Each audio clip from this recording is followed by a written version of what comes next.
Olá pessoal, sejam bem-vindos. Eu sou o Jarvis e hoje temos uma missão importante: traduzir a sopa de letrinhas da qualidade.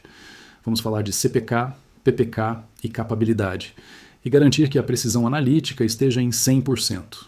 Sistemas operacionais e analíticos online, pronto para processar as variáveis estatísticas e garantir que nossos processos estejam dentro das especificações. Por onde começamos? Vamos do básico. Em linguagem de humano, o que é essa tal de capabilidade? Capabilidade de processo é, essencialmente, a capacidade que um processo tem de produzir itens dentro dos limites de especificação exigidos pelo cliente. É a resposta para a pergunta: meu processo é bom o suficiente para entregar o que o cliente pediu de forma consistente? Exato. Imagine que você precisa estacionar um carro numa garagem. O tamanho da garagem é a especificação do cliente. A capabilidade é a sua habilidade de colocar o carro lá dentro sem raspar nos pilares, repetidas vezes. E como a gente mede isso? No olhômetro? Negativo, pessoal. Dados são necessários. Para medir a capabilidade, precisamos de duas coisas fundamentais: limites de especificação LSE e LSI. O que o cliente exige. Estabilidade. Antes de medir a capabilidade, o processo precisa estar estatisticamente sob controle, sem causas especiais de variação. Medir a capabilidade de um processo instável é prever o futuro com uma bola de cristal quebrada. Coletamos amostras ao longo do tempo e calculamos a variação, desvio padrão, e a média do processo. Aí entra a famosa curva de Gauss, ou curva normal. Pessoal, pensem na curva de Gauss como a assinatura do seu processo. O ponto mais alto, o pico do sino, é a média. A largura do sino mostra a variação. A relação é direta. Nós sobrepomos a curva de Gauss do nosso processo aos limites de especificação do cliente. Se a curva de Gauss for mais larga que os limites, teremos refúgio, peças fora da especificação. Se o sino for estreito e estiver bem centralizado entre os limites, o processo é altamente capaz. A diferença entre CP, CPK, IPP e PPK, chegamos no ponto crítico. Por que tantas letras? Qual a diferença entre CP, CPK, IPP, PPK? A diferença central está no tempo e em como calculamos a variação, o desvio padrão. CP e CPK, curto prazo, potencial. Mede a capabilidade potencial. Usa o desvio padrão de dentro dos subgrupos racionais, variação de curto prazo. Mostra do que o processo é capaz se tudo correr perfeitamente bem, sem a influência de variações ao longo de dias ou semanas. PP e PPK, longo prazo de global. Mede o desempenho real e global. Usa o desvio padrão de todos os dados combinados. Reflete a realidade crua do processo ao longo do tempo, incluindo trocas de turno, desgaste de máquina e variações de lote.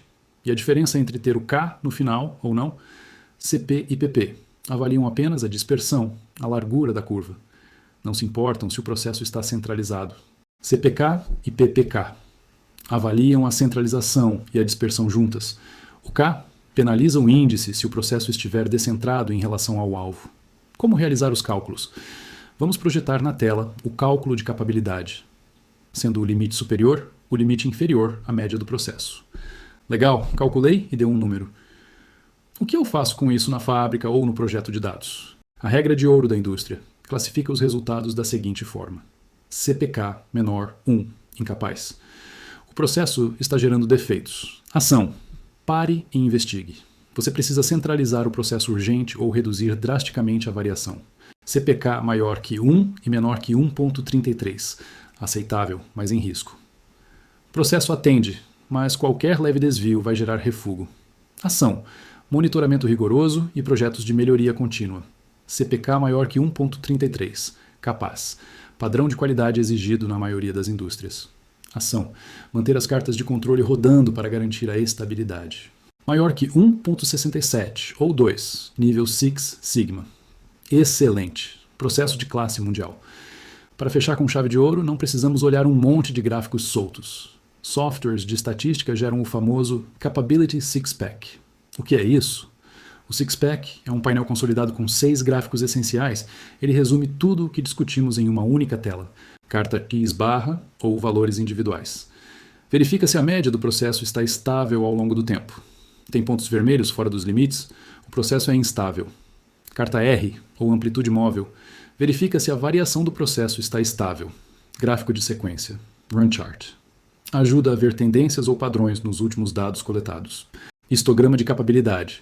Mostra visualmente a curva de Gauss sobreposta aos limites do cliente, LSE e LSI. Gráfico de probabilidade normal. Uma linha diagonal. Se os pontos azuis seguirem a linha, seus dados são normais. Pré-requisito para o CPK.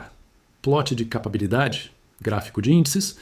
O resumo dos números que calculamos. CP, CPK, PP, PPK. Guapo. Para interpretar de forma letal. Primeiro, olhe as cartas de controle. Estão controladas? Ótimo. Olhe o gráfico normal. É uma reta? Perfeito. Só então, olhe para o histograma e os números para ver se você bateu o CPK 1.33. E aí, gostaram? Façam os exercícios, ouçam os nossos podcasts e curtam as aulas. Um abraço e até mais!